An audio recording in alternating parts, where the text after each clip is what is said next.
Hello friends, welcome to YouTube channel. ఈ వీడియోలో modern AP హిస్టరీలో ఉన్నటువంటి కొన్ని క్వశ్చన్స్ని అయితే మనం చూడబోతూ ఉన్నాం. ఇవన్నీ కూడా మల్టిపుల్ చాయిస్లా కాకుండా ఫిల్ ఇన్ ద బ్లాంక్స్లా ఏర్పాటు చేయడం జరిగింది. సో ఈ క్వశ్చన్స్ అన్నీ కూడా జోగినాయుడు సార్ బుక్ ఆధారంగా ఈ క్వశ్చన్స్ని ఫ్రేమ్ చేయడం జరిగిందండి. మనం థియరిటికల్గా చదువుకుంటూ వెళ్తున్నప్పుడు అన్నీ కూడా తెలిసినట్లే ఉంటాయి, కానీ వాటిని ఒక క్వశ్చన్ రూపంలో ఫ్రేమ్ చేసినప్పుడు చాలా చిన్న చిన్న క్వశ్చన్లు కూడా తప్పు చేసే అవకాశం ఉంది. అందుకే లెసన్లో ఉన్న ప్రతి లైన్ని కూడా ఒక క్వశ్చన్ రూపంలో ఫ్రేమ్ చేసి మిమ్మల్ని అడగడం జరుగుతూ ఉంది. ఈ క్వశ్చన్స్ అన్నీ కూడా మల్టిపుల్ చాయిస్ రూపంలో కాకుండా ఫిల్ ఇన్ ద బ్లాంక్స్ రూపంలోనే ఉంటాయి.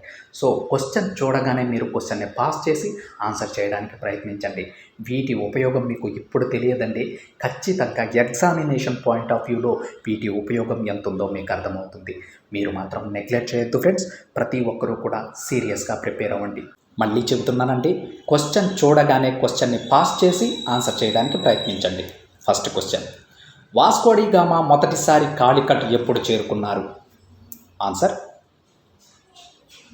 1498 May 17. Next question, Vasco da Gama మొదటిసారి కాలికట్ చేరుకున్నప్పుడు కాలికట్ రాజు ఎవరు? Answer Zamorin. Next question, Portuguese వారిని భారతదేశం నుండి పంపేందుకు భారత ప్రభుత్వం చేపట్టిన ఆపరేషన్ పేరేమిటి? Answer operation Vijay. Next question, operation Vijay ఏ సంవత్సరంలో జరిగింది? ఆన్సర్ 1961. నెక్స్ట్ క్వశ్చన్, పోర్చుగీస్ వారు తమ మొదటి రాజప్రతినిధిగా ఎవరిని నియమించారు? Answer Francis D Almeida. Next question, Francis D Almeida ప్రవేశపెట్టిన సిద్ధాంతం ఏమిటి? ఆన్సర్ నీలి నీటి సిద్ధాంతం, బ్లూ వాటర్ పాలసీ అంటారు. నెక్స్ట్ క్వశ్చన్, తెలుగువారు పోర్చుగీసు వారిని ఏ పేరుతో పిలిచేవారు? ఆన్సర్ బుడత కీచులు అనేవారు.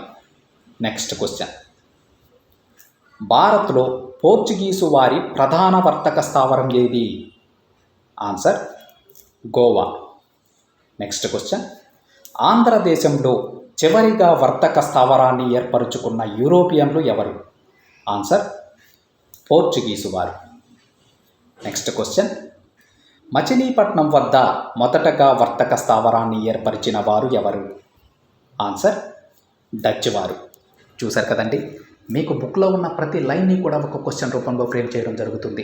నెక్స్ట్ వీడియోలో మరి కాస్త ఎక్కువ క్వశ్చన్స్ని ఫ్రేమ్ చేయడానికి నేను ప్రయత్నం చేస్తాను.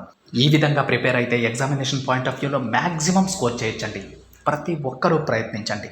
ఇది ఫ్రెండ్స్ ఈరోజు వీడియో నచ్చితే ఒక చిన్న లైక్ చేయండి, మీ ఫ్రెండ్స్తో షేర్ చేసుకోండి.